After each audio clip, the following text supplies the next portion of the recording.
Ang saluyot ay may scientific name na Corchorus olitorius.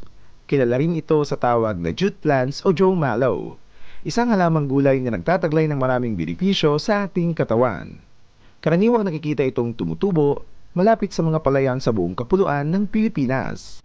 Ang dahon ng saluyot ay may taglay na anthocyanin, alkaloids, terpenoids, tannins, flavonoids, cardiac glycoside, at mayaman din ito sa calories, protein, fat, carbohydrate, fiber, calcium, phosphorus, iron, sodium, potassium, beta-carotene, thiamine, riboflavin, niacin, at ascorbic acid.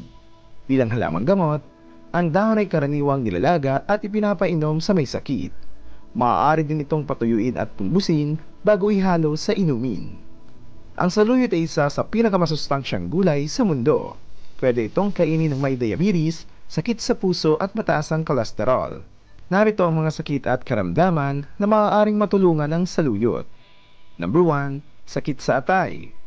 Ayon sa Department of Molecular Medicine ng University of Malaya sa Malaysia, nakakatulong din ang saluyot sa mga taong may paninilaw ng balat o sakit sa apdo at atay dahil sa taglay nitong ethanol extract na mabisang alternatibong gamot dahil tinutulungan itong mapabilis ang pagaling ng taong may ganitong kondisyon. Number 2. Hirap sa pag-ihi.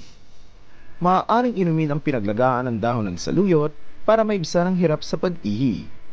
Number 3. Hirap sa pagdumi.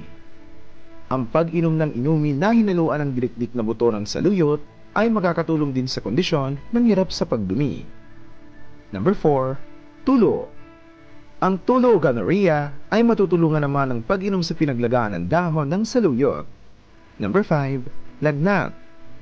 Nakakatulong sa pagpapababa ng mataas na lagnat kung iinumin ang tubig na hinaluan ng direkdik na buto ng saluyot. Ang pinagbabaran din ng dahon ay maaaring inumin para maibsan ang lagnat. Number 6. Kawalan ng gana sa pagkain. Matutulungan ng pinagbabaran ng dahon ng saluyot na mapalakas ang gana sa pagkain. Number 7. Pagtatae. Maaari namang ipainom sa pasyenteng dumadanas ng pagtatae ang direkdik na buto ng saluyot na hinalo sa honey. Mabisa rin kung iinumin ang pinaglagaan ng dahon ng saluyot na may kasamang luya. Number 8. Pampaganda ng kutis. Nakakatulong din ito sa pagpapaganda ng ating balat dahil ito ay mayaman sa vitamin E at ayon sa mga mananaliksik noong unang panahon, ang dahon ng saluyot ay ginagamit ni Cleopatra sa kanyang pagpapaganda. Number 9. Pampadagdag gatas. Ang saluyot ay mainam din na kainin ng mga buntis at bagong panganak dahil ito ay nagtataglay ng sustansya na nakakatulong upang magkaroon ng saganang gatas ang isang ina. Number 10. Fatty liver. Ang saluyot ay mabisang halamang gamot para sa fatty liver at detox cleansing. Para makuha ang benepisyo nito, maaari kang gumawa ng saluyot juice. I-blender ang isang cup ng saluyot sa isang basong tubig. Dagdagan ng kalamansi at honey. Inumin ito bago kumain sa loob ng 2 linggo. Siksik ito sa vitamin A, vitamin B2, vitamin B3, vitamin B5, B6, B9, vitamin C, vitamin E, vitamin K, at iba pa. Narito ang kahalagahan ng mga bitaminang makukuha sa saluyot. Number 1. Vitamin K. Nakakatulong upang labanan ang pagdurugo.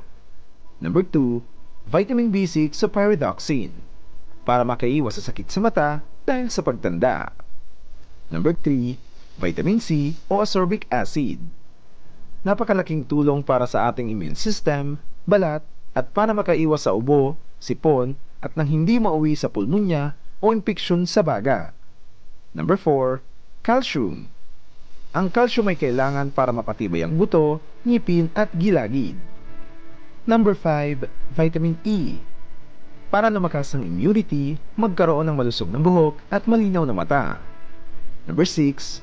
Iron. Kailangan para sa malusog na red blood cells. Ang saluyot ay mayaman sa vitamin A, kaya naman pwede nitong mapalinaw ang paringin, sagana rin ito sa antioxidants kaya maganda itong panlaban sa cancer. Meron din itong anti-inflammatory at pain-relieving properties, kaya mainam ito para sa mga taong may masakit na ulo, masakit na tiyan, at arthritis.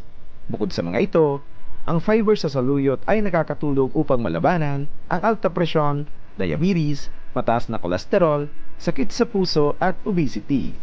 Sa tulong ng fiber at madulas na consistency nito, maaari rin itong mapagaling ang mga taong nakakaranas ng iba't ibang digestive disorder.